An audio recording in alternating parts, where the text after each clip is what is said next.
అంటున్నారు అధ్యక్ష.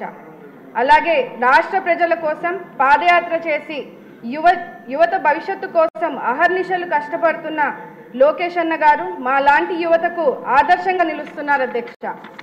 అంబేద్కర్ గారి రాజ్యాంగాన్ని మరియు వారి ఆశల అనుగుణంగా బడుగు బలహీన వర్గాలకు అభివృద్ధి బాటలు వేసేది మన కూటమి ప్రభుత్వం అని చెప్పడానికి ఎంతో సంతోషిస్తున్నాను అధ్యక్ష. బడ్జెట్ కేటాయింపులో ఎస్సీ ఎస్టీ బీసీ మైనారిటీ మరీ ముఖ్యంగా మహిళలకు పెద్దపీఠం వేస్తూ సంక్షేమానికి బడ్జెట్ కేటాయించడంలో బడుగు బలహీన వర్గాలు ప్రజలు కూటమి ప్రభుత్వాన్ని పై ఎంత చిత్తశుద్ధి ఉందో తెలుస్తోంది అధ్యక్ష. విద్యారంగాన్ని బలోపేతం చేయడం ద్వారా భావితరాల బంగారు భవిష్యత్తుకు బాటలు వేయచ్చనే ఉద్దేశంతో పాఠశాల విద్యకు అలాగే ఉన్నత విద్యకు కూడా బడ్జెట్ కేటాయించడం పట్ల రాష్ట్ర విద్యార్థుల తరఫున ఆర్థిక మంత్రి వర్యులు పయాల్ కేశవ్ గారికి మరియు విద్యాశాఖ మంత్రి వర్యులు లోకేష్ గారికి ధన్యవాదాలు తెలియజేస్తున్నాను అధ్యక్ష. వైసీపీ హయాంలో 3,500 కోట్లు ఫీజు రియంబర్స్మెంట్లు బకాయిలు పెట్టి పేద విద్యార్థులను వేధింపులకు గురి చేశారు అధ్యక్ష. ఇప్పుడు ఆ బకాయిలు కూడా మన మంచి ప్రభుత్వం చెల్లించబోతోంది. దీని ద్వారా ఎంతో మంది పేద విద్యార్థులకు మంచి జరుగుతుంది అధ్యక్ష. అనంతపురం జిల్లా మా సింగనమల నియోజకవర్గంలో ప్రజలు ఎక్కువ శాతం వ్యవసాయం మీద ఆధారపడతారు అధ్యక్ష. దశాబ్దాల కాలం నుంచి నియోజకవర్గంలో త్రాగునీరు సాగునీరు సమస్య ఎక్కువగా ఉంది అధ్యక్ష.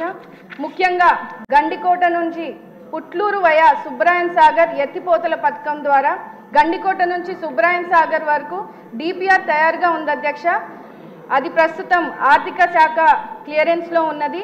ఈ పథకం వలన దాదాపు 35,000 ఎకరాలకు సాగు చేసుకునే అవకాశం ఉంటుంది అధ్యక్ష. మా సింగనమల నియోజకవర్గంలో పుట్లూరు ఎల్లనూరు మండలంలో గ్రామాలకు తాగునీరు సమస్య తీరుతుంది అధ్యక్ష.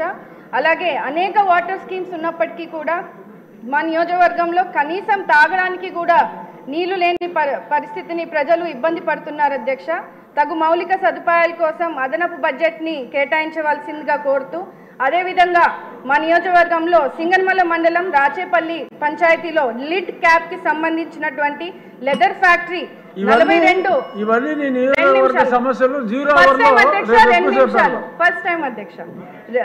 42 ఎకరాల్లో ఉంది అధ్యక్ష.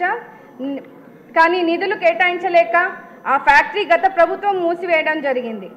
ఆ ఫ్యాక్టరీని తిరిగి ప్రారంభిస్తే సుమారు 3,000 ఎస్సీ కుటుంబాలకు ఉపాధి కలుగుతుంది అధ్యక్ష.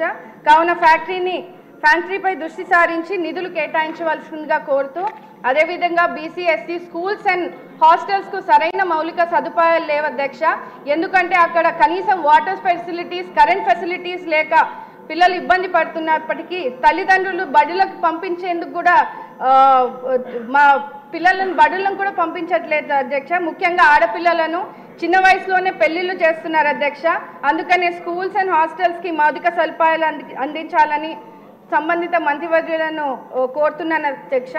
గత ప్రభుత్వం బడుగు బలహీన వర్గాలకు అడుగడుగున అన్యాయం చేస్తుంది అధ్యక్ష. ముఖ్యంగా ఎస్సీ సబ్ ప్లాన్ నిధులను దారి మళ్లించి 40,000 కోట్ల రూపాయలను దారి మళ్లించి తీవ్ర అన్యాయం చేశారు అధ్యక్ష. అదేవిధంగా ఎస్సీ వెల్ఫేర్ పథకాలు రద్దు చేసి వాటిని పునరుద్ధరించాలని సంక్షేమాన్ని అభివృద్ధి బాటలో పట్టించాలని ఈ సభా వేదికగా కోరుతున్నాను అధ్యక్ష. ఇప్పటికే కొన్ని పథకాలను పునరుద్ధరించారు. వాటిలో విదేశీ విద్య వంటి పథకాలు బడుగు బలహీన వర్గాలకు విద్యార్థులకు మంచి జరుగుతుంది అధ్యక్ష. ఈ విద్యార్థుల ఉన్నతి కోసం కూటమి ప్రభుత్వం కృషి చేయడం ఎంతో సంతోషిస్తున్నాం అధ్యక్ష. అదేవిధంగా బడుగు బలహీన వర్గాల సంక్షేమం కోసం బడ్జెట్లో అధిక ప్రాధాన్యత ఇస్తూ ఆర్థికంగా సామాజికంగా విద్యా వైద్య రంగాల్లో చేయూతనిచ్చే విధంగా ఎస్సీ వెల్ఫేర్ నిధులు కేటాయించడాన్ని ఆనందిస్తున్నాం అధ్యక్ష. ఎన్ని అవాంతరాలు ఎదురైనా వెనుతిరగకుండా ముందుకు సాగుతున్నటువంటి లక్ష్యంగా బడ్జెట్ను రూపొందించారు. మా పరిస్థితులను అర్థం చేసుకొని మా జిల్లా మంత్రి వర్యులు పయాల్ కేశవ్ గారు మా వెనుకబడిన నియోజకవర్గంపై కొంచెం దృష్టి సారించి అదనపు నిధులు కేటాయించవలసిందిగా కోరుతూ ఆంధ్రప్రదేశ్ను పునర్నిర్మించి మళ్లీ ఇండియాలోనే నెంబర్ 1 రాష్ట్రంగా నిలిపే లక్ష్యంలో కృషి చేస్తున్నటువంటి మన ముఖ్యమంత్రి వర్యులు నారా చంద్రబాబు నాయుడు గారికి, డిప్యూటీ సీఎం పవన్ కళ్యాణ్ గారికి, ప్రధానమంత్రి నరేంద్ర మోడీ గారికి మనస్ఫూర్తిగా కృతజ్ఞతలు తెలియజేస్తున్నాను.